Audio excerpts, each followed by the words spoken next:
페르시아 교회 마지막 날 저녁 때 읽었던 본문이 바로 오늘 본문입니다.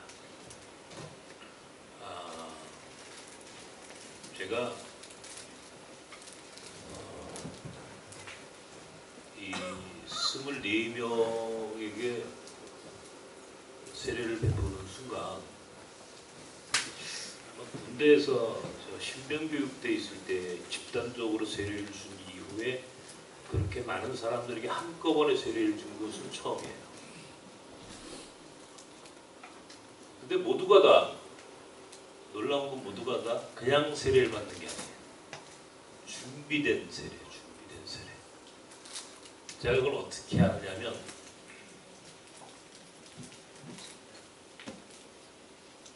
장갑을 끼고 이렇게 세례를 주잖아요. 이렇게 머리에다 전부 다 무술을 바르고 왔어.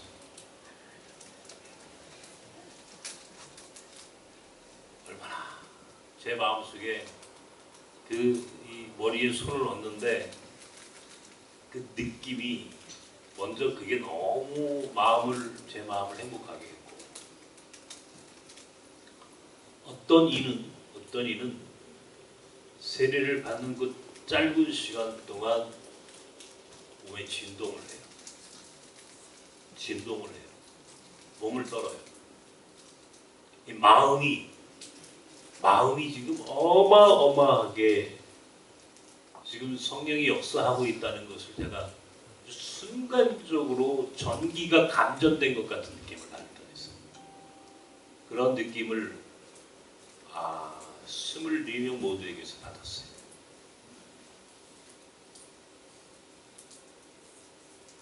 엄청난 찬양의 그 열기와 기도가 말이죠. 내가 마지막 기도를 해주러 올라갔는데, 다 일어나서 기도를 하고 있어요. 다 일어나서 기도를 하는데 내가 마지막 기도를 하러 올라갔는데 기도가 끝이 안 나요. 기도가 끝이 안 나. 언제 끝이 날지를 몰라. 기도가. 내가 그 기도의 그 모습을 보면서 참 너무너무 감동을 받았어요. 예배당을 가득 채우고 일하는 사람들이 찬양을 부르고 예배하고 기도를 하는 가운데 그 안에 정말 상상도 못하는 성령의 역사가 일어나는 것을 제가 직접 경험했어요. 진리가 너희를 자유케 할 것이다. 이 이야기를 제가 오늘 해주십니다.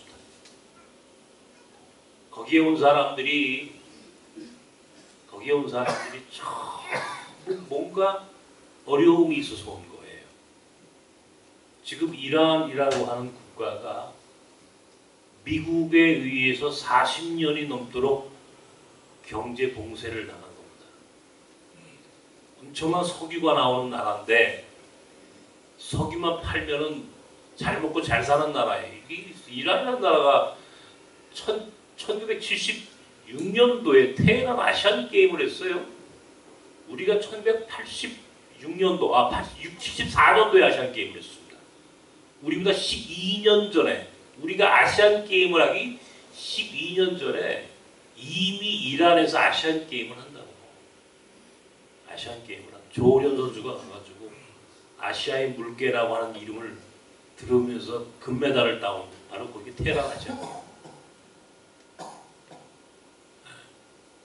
이게 호메이니에 의해서 이슬람 혁명이 일어나게 됐고, 완전히 근본주의 이슬람 정권이 들어와서 그 나라가 이제 통치되면서 엄청난 일이 벌어지는 거예요. 40년이 넘는 79년도에 호메이니 무슬림 혁명이 일어났으니까 올해로 40년째군요 벌써. 그때부터 시작해가지고 지금까지 미국을 상대로 전쟁 아닌 전쟁을 지금 하고 있는 나라입니다. 그 경제가 어려우니까 사람들이 전부 다 밖으로 나가는 거예요. 우리 교회에도 지금 이란 형제들이 우리 교회도 나오잖아요. 이란 사람들이 우리나라에서 많이 지금 나갔으니까 예전처럼은 없지만 이 터키로 말이죠. 터키하고 이란이 붙어 있어요. 이란하고 터키가 붙어 있으니까 이란에서 터키로, 그러니까 터키 이외에는 나갈 데가 없어. 이란 사람들이. 예? 그나마 터키로는 자유롭게 왕래가 가능하니까, 같은 무슬림 이슬람 국가니까. 그저 호자트한테 지금 터키 사람들이, 아니 이란 사람들이 터키에 얼마나 와 있나 그랬더니 몇 명인지 모르는데 200만 명이 넘게 넘어 있다. 근데 더 웃기는 거예요. 호자트가 이사간 지역이 전에 살던 데가 이 쿠르드 난민들이 살던 지역이었어요. 호자트 목사가 살던 지역이 쿠르드 지역이었으니까 조금 위험했어요. 뭐 폭탄도 터질 수 있고 테러가 있을 수도 있고, 그래서 내가 늘 마음이 조마조마했다고. 그래서 새로운 곳으로 이사를 한다고 나한테 연락이 와서, 그래 이사해야지, 좀 더 안전한 곳으로 이사를 좀 해. 그랬더니 이번에는 아시아에서 유럽 쪽으로, 이게 터키가 아시아하고 유럽을 겹쳐서 있잖아요. 유럽 쪽으로 이사해요 목사님. 그렇게 하고, 그래서 유럽 쪽으로 이사한다길래 저는 뭐 궁금했죠. 유럽 쪽은 조금 나을 것 같아서, 유럽이라는 게 아시아보다 조금 낫겠다 싶어서 가보니까요, 자기도 몰랐대요. 호자트 거기 이사 가면서도 그 지역이 어떤 지역인지. 갔는데 이란 사람들이 집단적으로 사는 동네 한복판에 들어가고 있는 거예요. 자기도 몰랐대 거기가 뭔지. 예? 거기에 예배당을 또 옮겼잖아요. 예배당을 옮겼고, 그리고 정식으로 교회로 등록을, 인가를 받았잖아요. 아유, 하나님께서 역사하시는데, 원래는 터키 사람들이 예배당 빌려주지 않아요. 이 무슬림들인데 그 사람들이 기독교 예배당 하나고 빌려주겠어요? 근데 감사한 거는요, 2층을 얻었거든요. 2층. 1층에 교회가 있는 거야. 나이지리아 교회가 있어. 아프리카 사람들. 그러니까 터키 주인이 아래도 교회니까 위에도 교회 써. 그래서 교회를 준 거예요. 이거 되려니까 거기에 들어가서 제가 간 날 그 이튿날 점심을 먹고 제일 먼저 교회를 갔어요. 내가 지금 그 얘기하면서 또 눈물이 나. 예배당에 들어갔는데, 예배당에 새 예배당이잖아. 들어갔는데 그냥 뭐 눈물이 나는 거예요. 막 어떻게 뭐 통제불능. 앞에 앉아서 기도를 하는데 눈물만 나는 거예요. 하나님 앞에 감사합니다. 감사합니다. 여기 이렇게 교회를, 인가를 받은 교회를 세울 수 있게 돼서 감사합니다. 호자트 부부가 얼마나 열심히 교회를 꾸며놨는지. 이 친구들이 강대상을 만들었어요. 강대상 보세요. 우리 강대상인데 허리밖에 안 오잖아요. 근데 호자트가 나보다 키가 크니까 이따만한 강대상을 한다. 내가 이렇게 가면 강대상이 얼마나 아이고.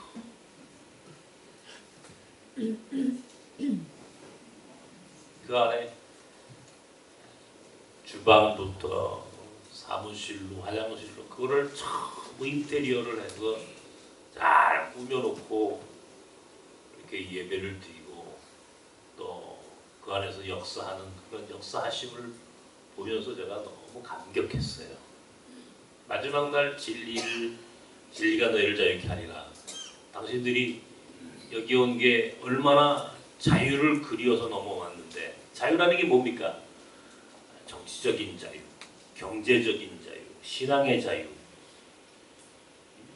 그 사람들이 지금 그 이란이라고 하는 국가 안에서 통제당하고 경제적으로 지금 굉장히 궁핍함으로 살아가고 이제 그런 정말 그래서 좀 더 많은 자유를 꿈꾸면서 나온 사람들이란 말이에요. 이 사람들이 그들에게 예수 그리스도가 우리를 자유케 한다.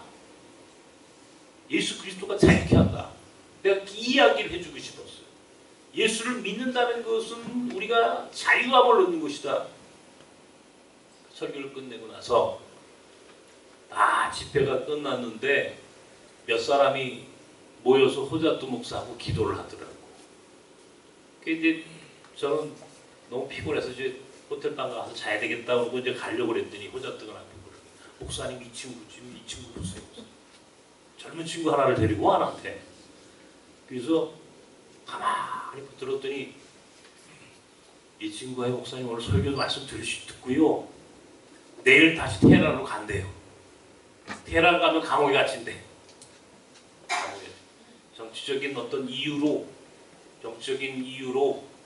아마 난민지를 얻기 위해서 터키로 넘어왔는데 예수 믿고 자유함을 얻는다 하는 말씀을 듣고 마음에 자유함이 생겼대요. 그래서 다시 이란으로 돌아가겠답니다. 가면 다시 감옥에 갇히게 되겠지만 그래도 이제는 두려움 없이 이란으로 돌아가겠답니다. 우리는 상상도 못하는 얘기예요, 여러분. 오늘 부활의 아침에 이게 기독교가 존재하는 많은 이유 중에 하나가 바로 부활의 사건이에요. 예수 그리스도가 부활했다는 이 부활의 사건이 모든 제자들은 물론이거니와 초대교회 교인들에게 어마어마한 충격을 줍니다. 죽은 자가 부활했다. 죽은 예수께서 부활의 첫 열매가 되셨고 그분이 친히 나타나셔서 나를 믿으면 나와 같이 부활할 수 있어. 나가서 너희들이 부활의 증인이 되라. 나가서 부활의 증인이 되라. 그러니까 부활에 대한 신앙이 생겼어요. 부활이라고 하는 것이 그 제자들은 물론이거니와 초대교회 교인들에게는 그것 자체가 이게 도저히 일어날 수 없는 그 죽은 자가 살아난 이 부활의 사건이 그 사람들에게 새로운 희망을 준 거예요. 어떤 희망이겠습니까? 예수를 믿는다는 것. 그것이 무엇인가 하는 새로운 가치와 의미를 던져준 거예요. 예수를 믿는다는 것. 예수님처럼 죽어도 부활한다는 거예요. 하나님의 나라에 대한 소망을 줬고 부활에 대한 소망을 줬고 그것이 강한 확신과 믿음으로 그들을 지배하기 시작했어요. 그러니까 그 전에 베드로 같은 이가 예수님이 안나스와 가야바의 이 대제사장의 뜰에서 예수님을 부인합니다. 나는 저 사람을 몰라요 그래요. 3번이나 부인했다고 그러죠. 성경에 보면은. 3번이나 예수님 왜 부인했어요? 부인한 이유가 뭐예요? 두려움이에요. 두려움. 무엇에 대한 두려움입니까? 예수님처럼 고난받고 죽을까봐 두려운 거예요. 죽음에 대한 공포예요. 죽음에 대한 공포. 두려움이라고 하는 게 뭐냐고요. 우리가 이 세상에서 우리가 살면서 말이죠. 가장 두려운 게 뭡니까? 죽음에 대한 공포예요. 죽음에 대한 공포. 이 죽음, 이 두려움이라고 하는 게 그래서 우리는 돈의 노예가 되고 권력의 노예가 되는 거예요. 억압을 당하고 착취를 당해도 우리가 꼼짝 못합니다. 왜? 잘못하면 죽을 수 있다라고 하는 두려움 때문에. 그런데 부활하신 예수를 목격한 베드로는 성경에 보면 세상도 감당하지 못했다 그랬어요. 예수 믿는 사람들은 이 세상 사람들이 감당하지 못하는 사람들이에요. 왜냐하면 아니 세상에 죽음을 무서워하지 않는데 죽음이 무섭지 않은 사람들이 뭐 그렇게 무서울 게 있겠어요? 죽음이 무섭지 않은데 뭐 그렇게 두려울 것이 있겠느냐고요. 그러니까 감당이 안 되는 거야 저 사람들은. 왜? 무서운 게 없으니까. 무서운 게 없으니까. 무서운 게 있어야지 사람이. 무서운 게 없어. 죽음도 극복했는데 아니 부활하신 예수님을 경험했는데 그러니까 어때요? 전 세계에 흩어져서 선교하는 거예요. 전 세계에 흩어져서 복음을 증거하는 거예요. 바울 같은 이는요. 바울 같은 사람은 그가 무슨 뭐 누가 시켜서 하는 게 아니에요. 그가 무슨 돈이 생겨서 그 일 한 것도 아니에요. 유명한 유명세를 타기 위해 한 것도 아니에요. 그는 오직 예수 그리스도의 부활의 증인이 되는 것이 자기의 삶의 목적이 된 사람이에요. 그러니까 로마까지 갑니다. 로마. 예루살렘은 물론이거니와 예루살렘에 가가지고 그는 유대인들에게 고발을 당했어요. 고발당했으니까 어떤 일이 벌어질 수 있어요? 거기서 엄청난 핍박을 당하잖아요. 그러니까 난 로마 시민권자니까 내가 로마 황제 앞에 가서 재판을 받겠다. 자신이 로마 시민권을 가지고 있는 사람이기 때문에 로마 황제 앞에 재판을 받겠다라고 굳이 자기가 가지 않아도 될 길을 스스로 찾아가요. 고난의 길. 나중에는 어떻게 됩니까? 로마에 가서 죽어요. 순교를 당한다고. 알고 있었어요. 죽음이 기다리고 있는 것을. 갑니다. 왜? 아이, 죽음이 뭔데? 죽어도 부활한다는데. 부활하신 예수를 증언하는 사람이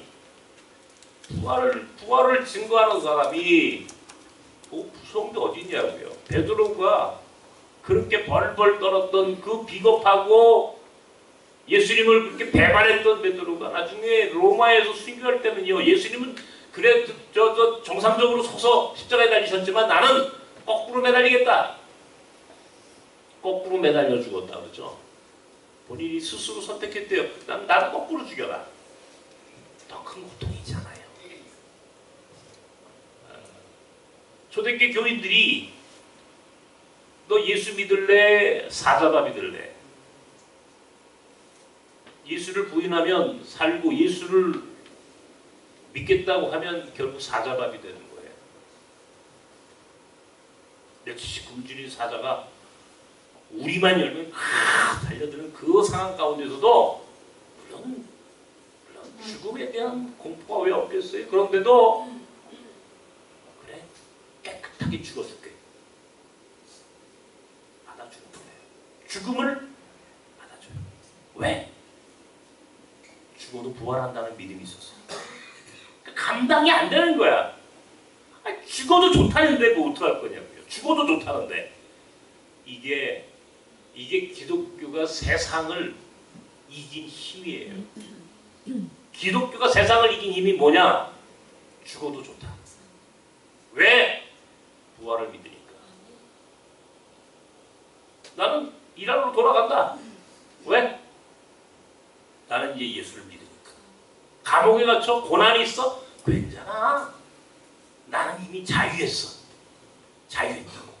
감옥에 갇히는 것도 내 자유야. 감옥에서 나오는 것만 자유가 아니라 내가 스스로 감옥 안으로 들어가는 것도 자유야. 이게 더 큰 자유라고요.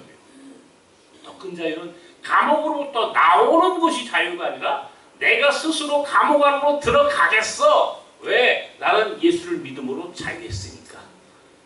이 선택을 할 수 있는 인간이 기독교니까.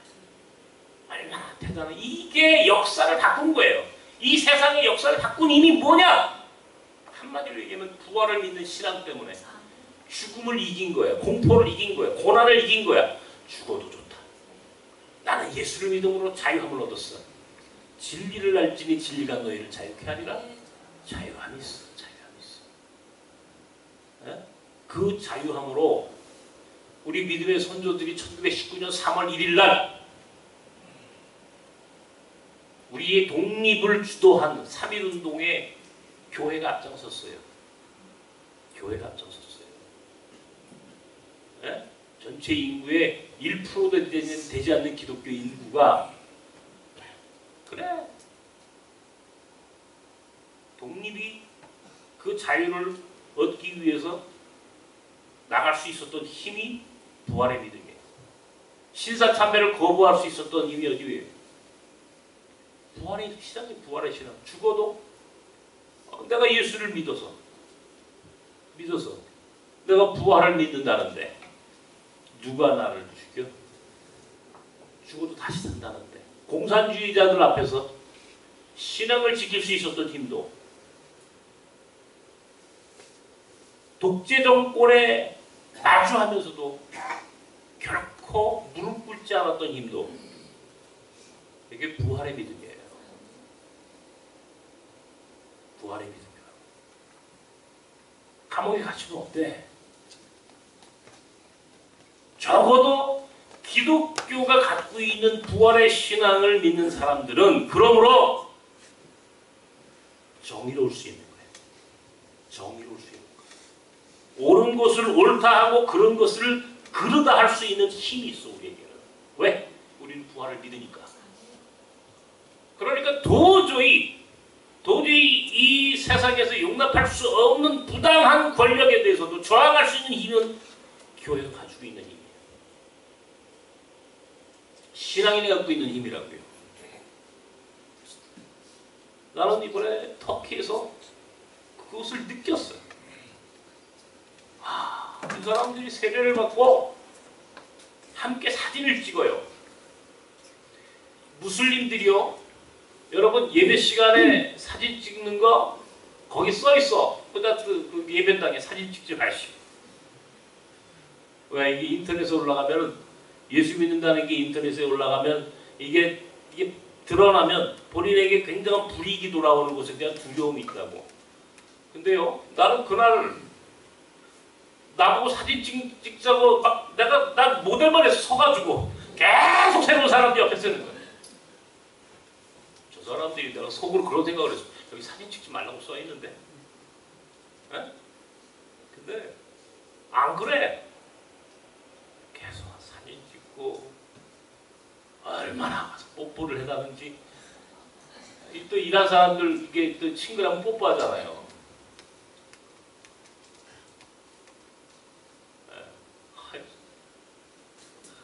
사진 찍고 이 사람들이 세례를 받고 나서 그 담대함에 난 감동받았어. 내가 지난주 금요일 날도 얘기를 했는데 그 중에 한 가정이 있었어요. 안겔리라고 하는 이란 식당을 하는 오밋과 베가 부부였어요.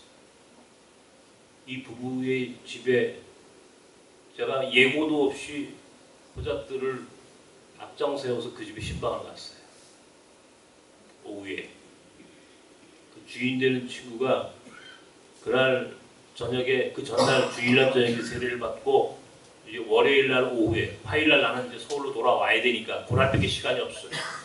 그랬더니 성경을 읽고 있어요. 성경을. 내가 그날 그 부부에게 당신들은 아골라와 브루스길라 같은 부부가 되라. 그렇게 이야기를 해주고 기도를 했더니 그 부인인 베가라고 하는 이 부인이 눈물을 흘려요. 울어요. 내 손을 잡는데 눈물이 손에 푹 젖었어요.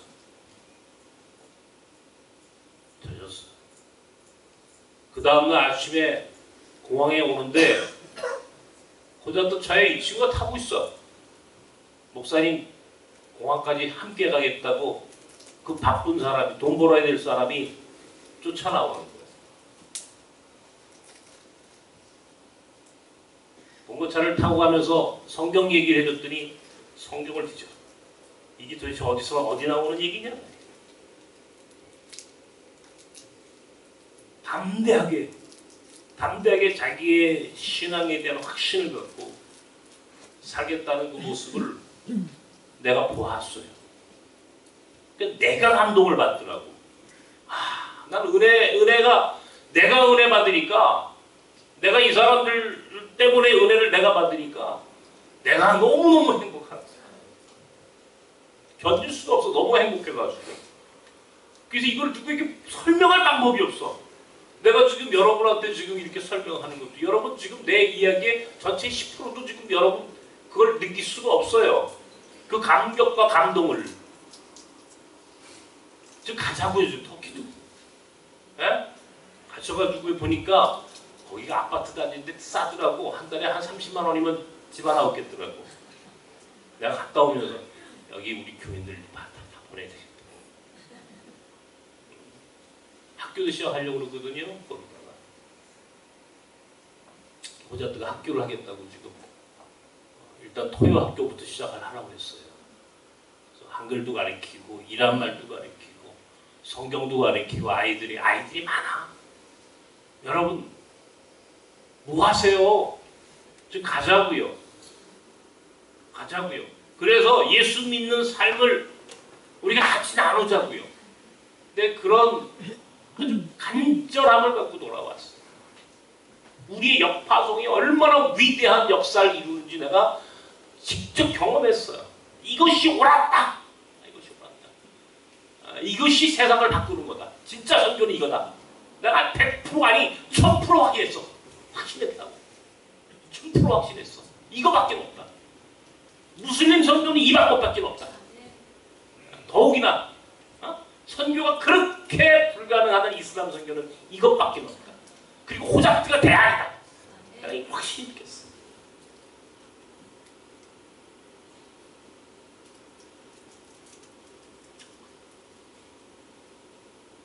그들에게 이 설교를 했어요. 예수 믿으면 자유한다고. 예수 믿으면 자유하다고. 여러분 우리 나섬교인들에게 내가 물어볼게요. 여러분 예수 믿으니까 자유합니까? 정말 자유해요 여러분? 예수 믿으면 자유해야 돼요. 나는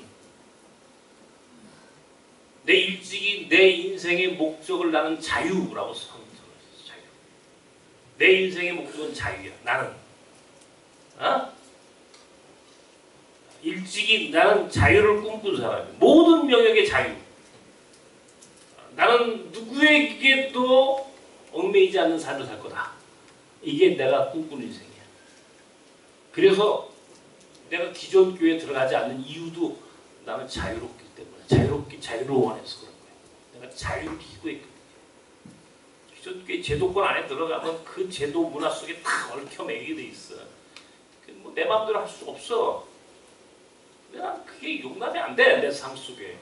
나는 예수를 내가 믿었으면 나는 자유해야 돼. 이게 내가 가지고 있는 생각이었거든요. 정치적인 자유, 경제적인 자유.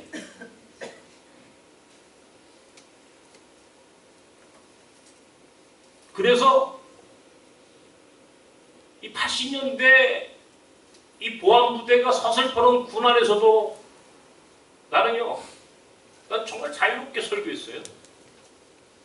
보안부대가 나를 빨갱이라고 나를 매도해서 나를 올가내려고 했을 때도 나는 조금도 그 사람들 눈치 보지 않았어. 그래? 나를 가둬라. 그랬어. 나를 가둬라. 나를 가두고 내 계급장을 떼라. 내 계급장을 떼라. 그래도 당신들은 내가 하나님의 종이라고 하는데 성직에 대해서는 당신들이 함부로 할 수 없어. 이것은 하나님과 나와의 관계, 하나님과의 관계 속에서 내가 받은 은총이지 당신들이 나에게 그것을 가져갈 수 있는 권리는 적어도 당신들에게 그런 권리는 없어. 나는 그런 면에서 양심의 자유가 있고 신앙의 자유가 있고 말할 자유가 있는 사람이야. 나는 군부 독재라고 이야기하고 싶은 그 말에 대해서 난 할 수 있어. 왜? 난 자유로우니까. 근데 그랬어요. 그 사람들한테. 그러니까 나중에 그 사람들이 저를 감당치 못한다. 감당을 못해. 야, 도대체 저 사람은 나중에 제가 말이죠. 어디 저 산에 끌려가가지고 뱅탕도 넘어갔다 그랬죠. 내가. 그러면서 나중에 그 보안부대 반장이 나보고 목사님 제발 이제는 저녁 할 때까지 조용히 좀 해주십시오. 어? 우리 좀 살려주십시오. 얼마나 내가 그렇게 살았으면. 그러니까 함부로 할 수가 없는 거예요. 내가 감당 못했다고 나를. 어? 감당을 못했어요. 왜? 난 자유했거든. 난 아닌 걸 아니라고 말할 권리가 있어. 그럴 자유가 있다고. 왜? 난 예수 믿으니까. 난 무섭지 않아, 세상이. 세상에 그 어떤 권력자도, 어떻게 돈이 많은 사람도 나를 그렇게 얽어맬 수 없어. 나는 자유해. 난 사람한테 끌려가지 않아. 사람한테 돈에 끌려가지 않아. 권력 앞에 무릎 꿇지 않아. 이게 내 소식. 지금도 여태까지 살면서 여기까지 오면서 한 번도 누구에게 무릎 꿇지 않았어. 돈의 눈치를 보지 않았어. 사람에게 끌려가지 않았다고요. 왜? 나는 부활의 신앙이 있었으니까. 나는 말하고 싶은 것을 말했고 쓰고 싶은 걸 썼고 나는 내가 행동하고 싶은 대로 살았어. 이것이 내가 믿는 신앙의 힘이고 나에게 주어진 권리입니다. 오늘 한국교회 앞에 나는 지금 당당하게 말합니다. 교회가 돈에 끌려가는 오늘 이 천박한 자본주의화된 물질 숭배를 하고 있는 한국교회에 대해서 나는 이야기합니다. 내 끊임없이 세습을 거부하고 세습하는 교회와 목사들에 대해서 내가 단호하게 글을 쓰고 신문에 칼럼을 써요. 지난주에 어떤 교회 담임 목사님과 장로님이 어떤 일들로 여기를 찾아오셨어. 그 장로님이 오셔가지고요. 그분이 유명한 무슨 우리나라 최고의 토목공사 회사의 회장이랍니다. 그 담임 목사님, 그 목사님이 나한테 설명하더라고. 목사님 이분이 우리나라 최고의 토목공사 회장입니다. 근데 그 장로님이 신문 하나 갖고 와서 장로신문. 거기에 내 칼럼을 쓰잖아, 내가 매주일. 오늘 나만난다고 그 칼럼을 읽다가 그 칼럼을 들고 온 거야. 목사님이 바로 그 목사님이냐고. 어? 거기에 말이죠, 내가 어떤 글을 썼는지 여러분 나중에 한번 보십시오. 그랬더니 장로님이 와, 목사님 대단하십니다. 목사님 배짱도 대단하시지만 목사님 그 글이 너무나 통쾌합니다. 나한테 그래. 제가 떨떨거리고 웃었어요. 어디서 그런 힘이 나오냐. 예수 믿으니까. 난 돈 앞에 무릎 꿇고 싶지 않거든요. 권력 앞에 무릎 꿇고 싶지 않고 적어도 교회 권력, 교회가 가지고 있는 부, 그건 용납할 수 없어요. 아닌 건 아니라고 이야기할 수 있어요. 알량한 선교비 몇 번 받겠다고 내가 정의롭지 못한 길을 선택한다는 것은 용납할 수 없는 거죠.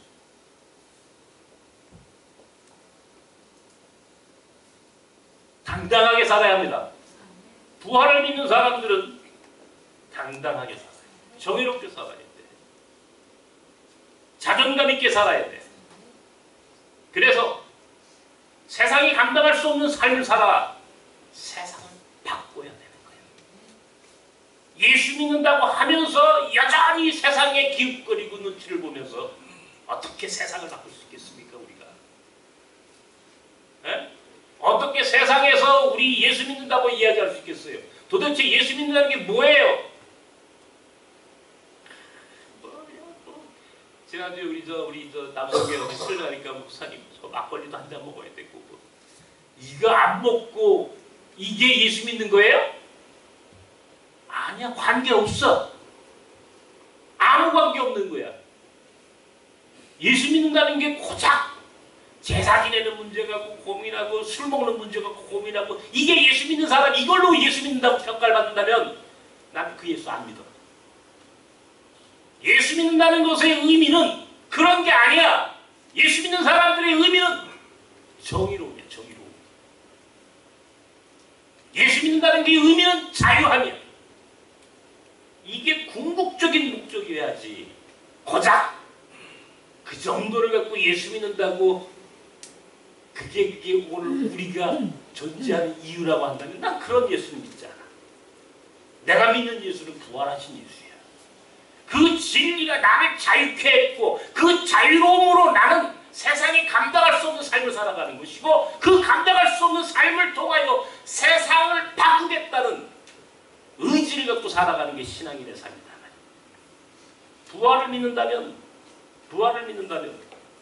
그 어떤 것도 감당할 수 있는, 감내할 수 있는, 설사 그것이 고난이고 죽음이라 할지라도 그것을 이길 수 있는 힘, 그게 부활의 힘을 믿는 신앙인의 태도라고 고백하고 살아야 돼요. 그렇게 삽시다. 그래서 세상을 바꿉시다.